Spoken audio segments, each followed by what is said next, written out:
ये देखिए टीएमसी का जो प्रत्याशी है वो जयराम महतो यहाँ पे सोए हुए हैं, देखिए गाड़ी के ऊपर में, और ये भेंट करने के लिए पहुंचे हैं। देखिए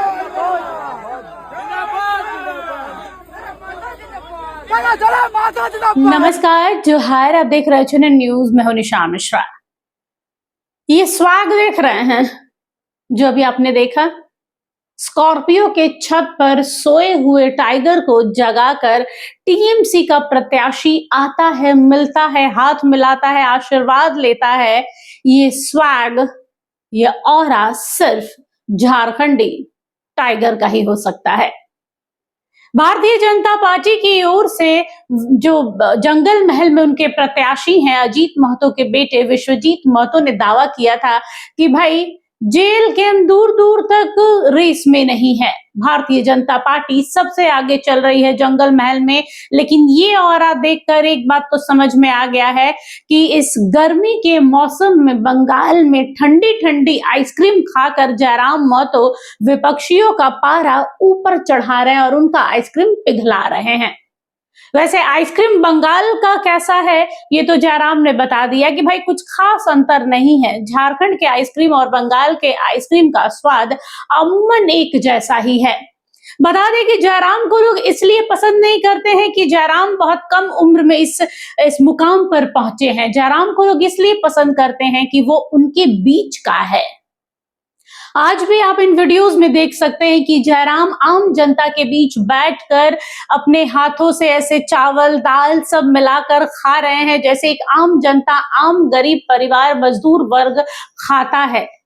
मजदूर वर्ग को आज कोई विदेशी खाना नसीब नहीं होता है, कोई वो पिज्जा बर्गर ये सब नहीं खाते हैं। वो क्या खाते हैं? वो दाल भात चोखा, पांता भात बंगाल में वो खाते हैं, और वही चीज जमीन पर बैठकर जयराम महतो खा रहे हैं। और कौन कहता है कि जयराम का जो फैन फॉलोइंग है वो सिर्फ झारखंड में देखने को मिल रहा है। ये जो लोग खड़े हैं ना, ये जयराम से जुड़े हुए लोग हैं, उन्हें कहीं ना कहीं जयराम में एक उम्मीद दिख रही है।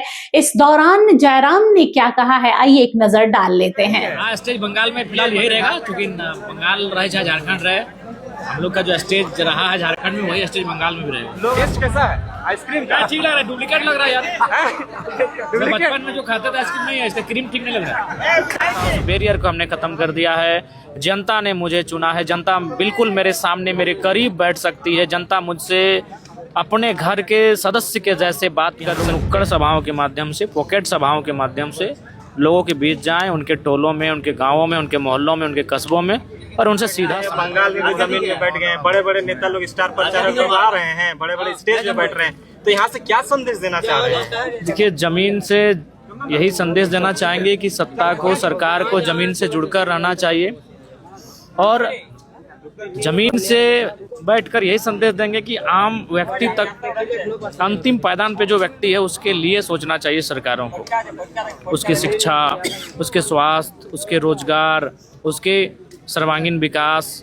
एक आम व्यक्ति इस लोकतांत्रिक व्यवस्था में अपने आप को यह महसूस करे कि हाँ, अगर लोकतंत्र में हमने प्रवेश किया है, लोकतंत्र हमारे देश में प्रवेश किया है, तो उससे हम लाभान्वित हो रहे हैं। तो इसलिए यहाँ से यही संदेश देने के लिए। देखिए, हमने जिस प्रकार से राजनीति किया है, जितना सरल और सुलभ तौर से हमने राजनीति किया है, जनता और विधायक नेता के बीच एक दूरी होती थी, उस दूरी को हमने ख़त्म कर दिया है। एक बैरियर होता था, उस बैरियर को हमने ख़त्म कर दिया है। जनता ने मुझे चुना है, जनता बिल्कुल मेरे सामने मेरे करीब बैठ सकती है। जनता मुझसे अपने घर के सदस्य के जैसे बात कर सकते हैं, उनके जैसा हमारे साथ व्यवहार कर सकते हैं। तो इस कारण लोगों का हमारे साथ जुड़ने का तरीका, हमारे साथ मिलने का तरीका बाकी नेताओं से मिलने और जुड़ने के तरीके से थोड़ा भिन्न है। अच्छा, झारखंड में जो है आपके पार्टी का एक रूल है कि जो भी विधायक बन के आते हैं 75% दान करना होता है। बंगाल में भी वो नियम लागू रहेगा? देखिए, हमारे कैंडिडेट, जाहिर सी बात है, इस पार्टी से जो कैंडिडेट आएंगे उनको नए तरीके को प्रस्तुत करना होगा, उनको नए आइडियोलॉजी के साथ इस चुनावी दौर में वे कदम रख रहे हैं। तो हमें लगता है कि यहाँ भी उन नियमों का अनुपालन किया जाएगा। आप लोग जो है बड़े सभाओं को दूर करते हैं, लेकिन लोगों से डोर टू डोर मिलने का कैंपेनिंग ज्यादा करते हैं, तो बंगाल में भी वैसे होगा कि बड़ा जनसभा करने का? नहीं, अभी देखिए, चुनाव, बड़ा जनसभा आप ऐसे कर सकते हैं 6 महीना में, 4 महीना में, लेकिन चुनाव के समय में कोशिश रहेगा कि हम लोग नुक्कड़ सभाओं के माध्यम से, पॉकेट सभाओं के माध्यम से लोगों के बीच जाएं, उनके टोलों में, उनके गांवों में, उनके मोहल्लों में, उनके कस्बों में।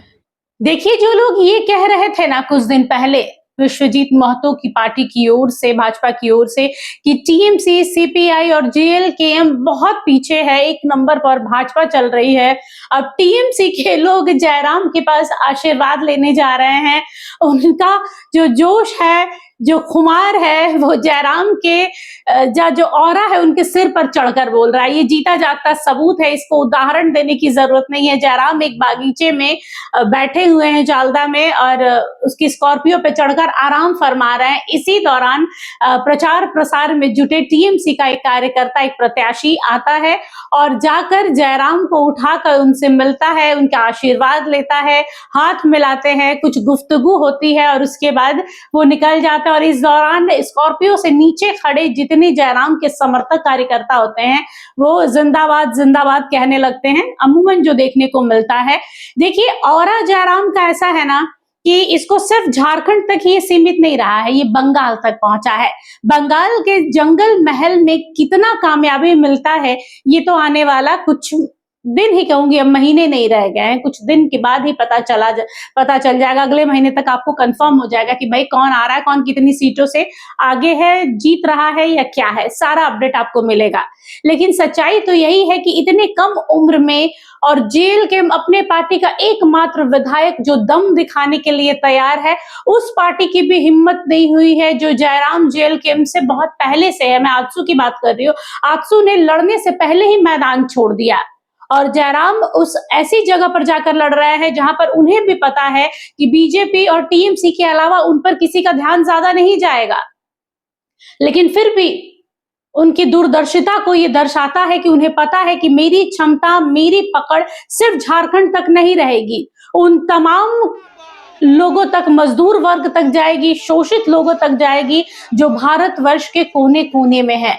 शुरुआत उन्होंने बंगाल से की है, क्योंकि राष्ट्रीय राजनीति में प्रवेश करना है तो आपको अपने कंफर्ट जोन से बाहर निकलना पड़ेगा। आपको अपने पसंदीदा जगह, पसंदीदा लोगों से थोड़ी दूर हटकर ऐसे नए जगह पर नए लोगों के बीच में अपनी कामयाबी को दर्शानी होगी, अपने वजूद को दिखाना होगा। और जयराम वही कह रहे हैं, वही कर भी रहे हैं। और उनकी पार्टी के लोग लगातार जंगल महल में सतर्क हैं, मुस्तैद हैं। उन्हें पता है कि हमारी लड़ाई किससे है। हमारी लड़ाई 15 वर्षों से एक ही छत्र छाया के अंदर में चल रहे बंगाल टीएमसी से है।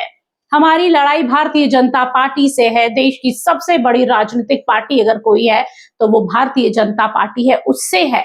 हमारी लड़ाई उन लोगों से है, उन वर्गों से है जो इन मजदूर वर्ग को शोषित करते हैं, इनकी इच्छाओं को दबाकर, रौंदकर अपने बड़े बड़े आलीशान मकान खड़े करते हैं, उनसे लड़ाई है।